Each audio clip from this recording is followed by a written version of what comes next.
एक ठोस है जो अर्धगोले पर खड़े एक शंकु के आकार का है। ये अर्धगोला है और इसके ऊपर ये जो है शंकु के आकार का है। इस तरह का ठोस है।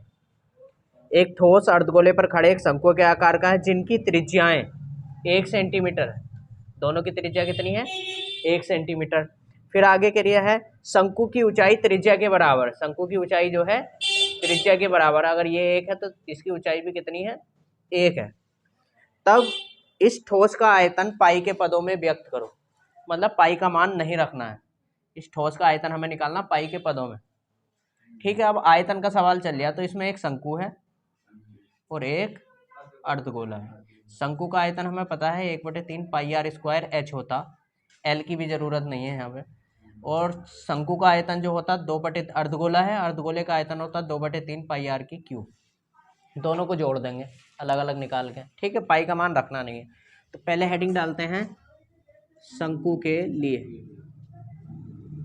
शंकु के बारे में जो जो चीज़ें पता हैं वो लिख लेंगे। त्रिज्या कितनी है शंकु की?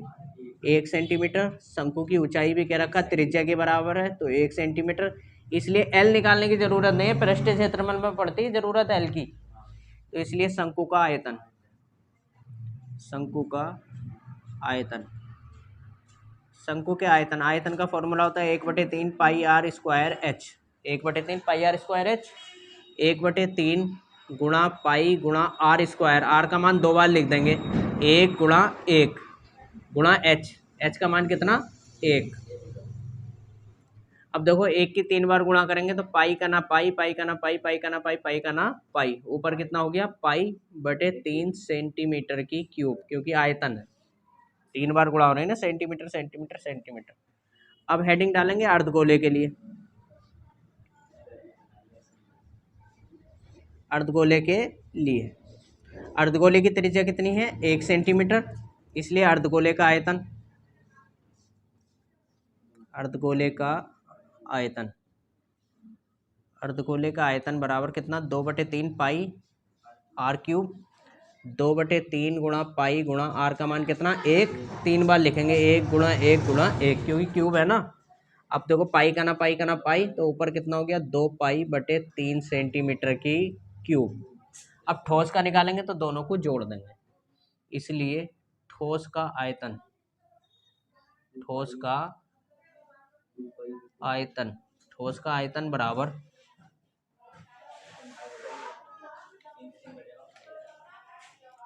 देखो ठोस का आयतन बराबर कैसे निकालेंगे? शंकु का आयतन, शंकु का आयतन प्लस अर्धगोले का, अर्धगोले का आयतन, शंकु का आयतन प्लस अर्धगोले का आयतन। अब शंकु का आयतन कितना है? पाई/3 और अर्धगोले का कितना? 2 पाई/3। इसका पाई/3 और इसका कितना? 2 पाई/3। हर समान है तो नीचे ऐसे ही 3 का 3, ऊपर ऐसे ही पाई प्लस 2 पाई, 2 और 1 कितना हो जाएगा? 3 पाई। 3 पाई/3, 3 से 3 कैंसिल हो गया, बराबर पाई सेंटीमीटर की क्यूब। ये आंसर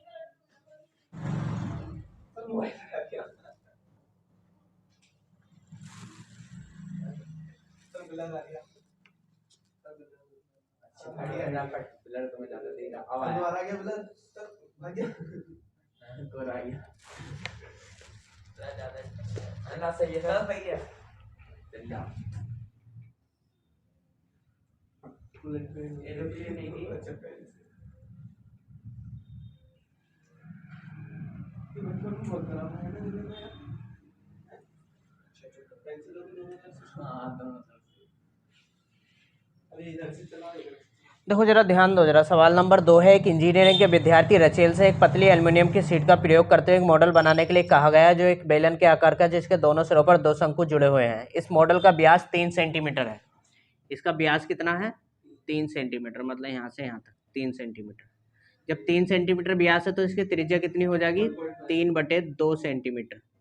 बटे में रहने दे, इसकी त्रिज्या कितनी हो जाएगी? 3/2 सेंटीमीटर। अब देखो ये शंकु की भी त्रिज्या यही है और बेलन की भी त्रिज्या यही है। पॉइंटों में लिखेंगे, सवाल भारी हो जाओ, समझ गया? अब कह रहा है दोनों ओर 2 शंकु जुड़े हुए हैं जिनमें से प्रत्येक की ऊंचाई कितनी है? 2 सेंटीमीटर है। शंकु की ऊंचाई कितनी? 2 सेंटीमीटर। शंकु की ऊंचाई कितनी? 2 सेंटीमीटर। फिर कह रहा है इस मॉडल की कुल लंबाई, इसकी लंबाई 12 सेंटीमीटर है। ये मॉडल पूरे का पूरा कितना है, 12 सेंटीमीटर लंबा है, इस कोने से लेके इस कोने तक। अब हम क्या करेंगे, इसे यहाँ से खोल लेंगे, यहाँ से काट लेंगे इसको। तो दो तो इधर से काटा, दो इधर से काटा, तो बीच बीच में बेलन बेलन पाइप पाइप कितना बचा, 8 सेंटीमीटर बचा। अब हमने ये खोल लिया तो इसके 3 पार्ट हो गए, एक बेलन प्लस एक शंकु इधर को और एक शंकु इधर को। बेलन का आयतन हमें पता है पाई आर स्क्वायर एच होता, और इसका होता 1/3 पाई आर स्क्वायर एच। शंकु का दोनों में पाई आर या पाई का मान सबसे लास्ट में रखेंगे, समझ गए।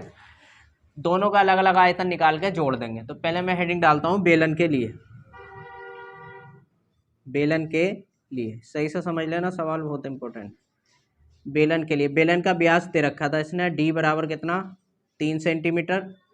त्रिज्या हमें पता है क्या होती है, व्यास की आधी, आर बराबर डी बटे 2 मतलब 3/2 सेंटीमीटर। बेलन की ऊंचाई पता नहीं थी, बेलन की ऊंचाई हमें पता नहीं थी, हमने खुद निकाली। कैसे निकाली, 12 सेंटीमीटर में से 2 सेंटीमीटर तो एक तरफ से कम करा है और 2 सेंटीमीटर एक तरफ से कम करा है, तो 2 और 2 12 में से 4 घट गया, तो कितना बचा, 8 सेंटीमीटर। दिखाना पड़ेगा कहाँ से आया 8, समझ गए।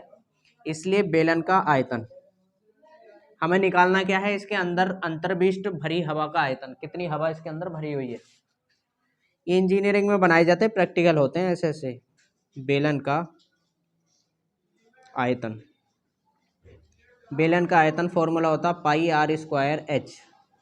देखो पाई का मान तो सबसे लास्ट में रखेंगे, आर का मान 2 बार 3/2 गुणा 3/2 गुणा बेलन के ऊंचाई, बेलन की ऊंचाई कितनी, 8, 2 चौक 8, 2 दूनी 4, 3 तिया 9 दूनी 18, 18 पाई सेंटीमीटर की क्यूब। ये आ गया बेलन का आयतन, बेलन का आ गया। अब हेडिंग डालेंगे किसके लिए, शंकुओं के लिए, क्योंकि 2 हैं, शंकुओं के लिए। अब शंकु की त्रिज्या तो यही है 3/2, निकालने की जरूरत नहीं है। ऊंचाई कितनी, 2 सेंटीमीटर ऊंचाई दे रखी है, इसलिए 2 शंकुओं का आयतन, 2 शंकुओं का आयतन।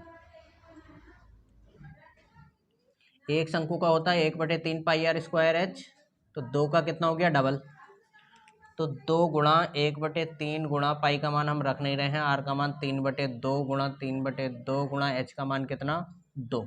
इस 2 से ये 2 कैंसिल, इस वाले 2 से ये 2 कैंसिल, 1 3 से 3 कैंसिल, बराबर कितना आ गया, 3 पाई सेंटीमीटर की क्यूब। शंकु के लिए आ गए। अब ठोस में अंतर्विष्ट हवा का आयतन निकालना, जोड़ेंगे, आयतन निकालना ना, कितनी हवा इसमें भरी हुई है। इसलिए ठोस में भरी हवा का आयतन, ठोस में भरी हवा का आयतन कैसे निकालेंगे, बेलन का आयतन, बेलन का आयतन प्लस, बेलन का आयतन प्लस 2 शंकुओं का, 2 शंकुओं का आयतन।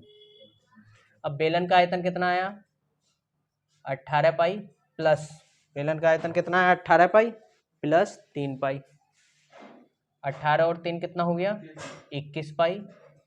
अब पाई का मान रख लेंगे 22/7, 7 तिया 21, 22 तिया 66 सेंटीमीटर की क्यूब।